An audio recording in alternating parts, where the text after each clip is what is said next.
नमस्कार, माझं नाव आहे डॉक्टर बुरू धवन आणि आज या व्हिडिओमध्ये आपण जाणून घेणार आहोत की किडनी फेल्युअरचा रुग्ण आपली GFR कशी वाढवू शकतो. आधी GFR समजून घेण्याचा प्रयत्न करूया की शेवटी GFR म्हणजे काय. GFR म्हणजे ग्लोमेर्युलर फिल्ट्रेशन रेट, म्हणजे ती गती ज्याने किडनी तुमच्या रक्ताला स्वच्छ करून शरीरातून घाण बाहेर काढते. त्या क्षमतेला आपण GFR म्हणतो.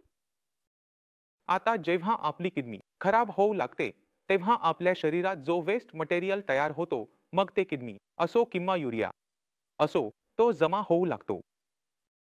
जसे जसे क्रिएटिनिनचे मूल्य वाढते आपण मानतो की किडनीचे कार्य कमी होत आहे. म्हणून त्याला आपण एक पॅरामीटर दिला आहे, त्याला एक मूल्य दिले आहे, त्याला एक ओळख दिली आहे, ती म्हणजे GFR. GFR जो आहे तो क्रिएटिनिनच्या मूल्यावरून काढला जातो. तुमचे वय, तुमचे क्रिएटिनिन मूल्य आणि तुमचा लिंग या तीन मूल्यांचा वापर केला जातो. एक समीकरण तुम्ही पाहत आहात त्यात फिट केले जाते आणि GFR चे मूल्य काढले जाते.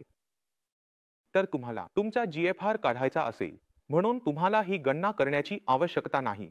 खूप साऱ्या साइट्स आहेत, तुम्ही गुगलवर जा, GFR कॅल्क्युलेटर लिहा, तुम्हाला खूप साऱ्या साइट्स मिळतील. कोणत्याही साइटवर जाऊन जर तुम्ही या मूल्यांचा समावेश केला, तुमचे वय, तुमचा लिंग आणि तुमचे क्रिएटिनिन मूल्य, तर तुमचा GFR काढला जाईल. आता हा जो GFR आहे तो क्रिएटिनिन वाढल्यावर कमी होतो, जितका वाढेल तितका GFR कमी होईल. तर आपण यामुळे काय शोधत आहोत ते म्हणजे किडनी किती टक्के खराब आहे. तर आपण काय केले आहे ते म्हणजे किडनी फेल्युअरला 5 टप्प्यांमध्ये विभागले आहे. Stage 1 two stage 5. स्टेज 1 मध्ये नुकसान कमी आहे आणि स्टेज 5 वर पूर्ण नुकसान झाले आहे. तर GFR ची जी मूल्य असते जर ती 90 प्लस असेल तर आपण मानतो की तो स्टेज 1 चा पेशंट आहे. जर तुमची मूल्य 0 टू 15 च्या आसपास असेल तर तो स्टेज 5 होतो. तर पूर्ण चार्ट तुमच्या स्क्रीनवर आहे. म्हणून जर तुम्हाला वाढवायचा असेल तर तुम्हाला दोन गोष्टी कराव्या लागतील. दोन गोष्टींपैकी एक कराव्या लागतील. एक तर तुम्हाला किनेनिन कमी करावे लागेल किंवा तुम्हाला वय कमी करावे लागेल. त्यामुळे वय कमी करता येणार नाही. म्हणून आपल्याला केटनिन कमी करावे लागेल.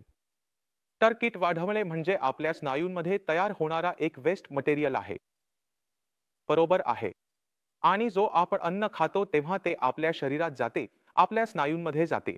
तेव्हा अन्न तेथे वापरले जाते आणि तेव्हा केटनिन आपल्या शरीरात रिलीज होते.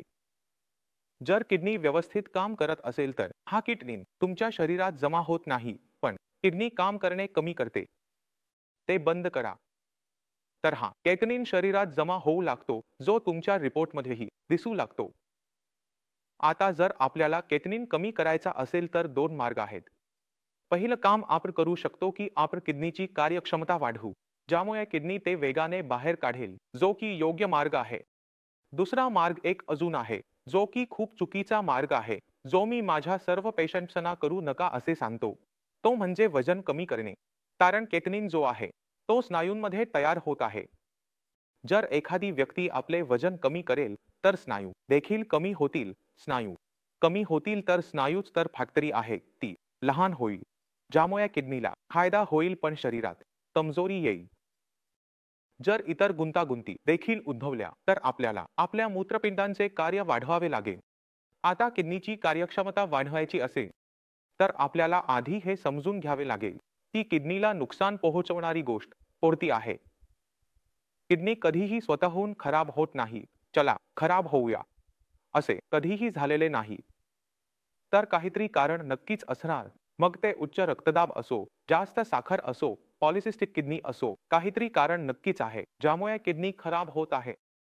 तर पहिला प्रश्न तुम्ही स्वतःला विचारायचा आहे की माझा रक्तदाब आणि साखर योग्य आहे का.